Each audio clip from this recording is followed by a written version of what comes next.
earliest remembrances of being a baby there, or a little toddler, was my mother handing me over to the nursery worker, which was Leanie Rutherford.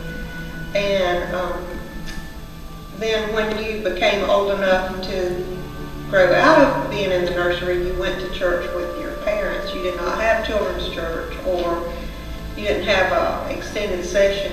You went to church with your parents. One of my earliest remembrances of leaving church every Sunday was Reverend Miller would kiss my hand every Sunday morning when I would leave the church, and I would be ready for that. I would be so ready for him to take my little hand as a little tiny child and tell me goodbye and to have a good week. And, you know, of course I'd see him again soon, but it was just a real sweet thing that he would take time to tell the children goodbye. At age 8, I remember sitting in the church that night, and I just remember wanting to give my heart to Jesus. And after the invitation was given, I stepped out. My parents didn't even know I was going to, and I didn't either. The Holy Spirit was just tugging at my heart. And so I went forward and gave my heart to Jesus. My earliest experiences were I guess when I was 11, but around 11, I gave myself to the Lord and was baptized at First Baptist. And I was baptized by Lauren Williams.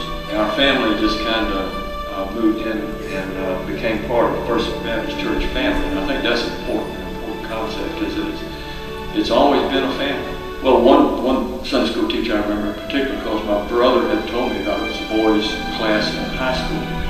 My brother had warned me about Mr. Peterson, Sloan Peterson. And the thing that was exciting to me about it was Mr. Peterson would take his Sunday school class once a year to the sandbar to eat seafood. And boy, I just couldn't wait for that. And that was a big deal. Prior to the new educational building, we met and we had some shotgun type houses with windows boarded up and all that the young people would meet in for Sunday school, and it was an adventure. And then we met also in the basement of the church.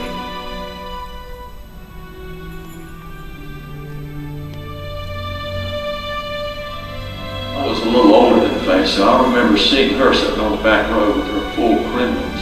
And a little girl, and she was cute, but she was younger than me. So anyway, after I came back from college and I was working downtown, I saw her and Lucy Libby walking down the street. I said, I don't know her. So anyway, I asked her for a date, and that's how we started dating. Ronnie and I started our dating life. The second date we had was going to church. And we had a pastor, Dr. Hillard Good, that whenever we would get there, it would be just a little bit late. And he would really embarrass us and say, well, I guess we can begin the service now. Faye and Ronnie are here. So we were on time after that. Yeah, my father was a deacon at First Baptist, so was Faye's father, Bernard Higginbotham. And in fact, they were deacons at the time when the new social hall / educational building was built. High-tech facility there. My mother is Hilda Higginbotham, and she's in her late 80s, and she has written a column for our local paper here for over 35 years.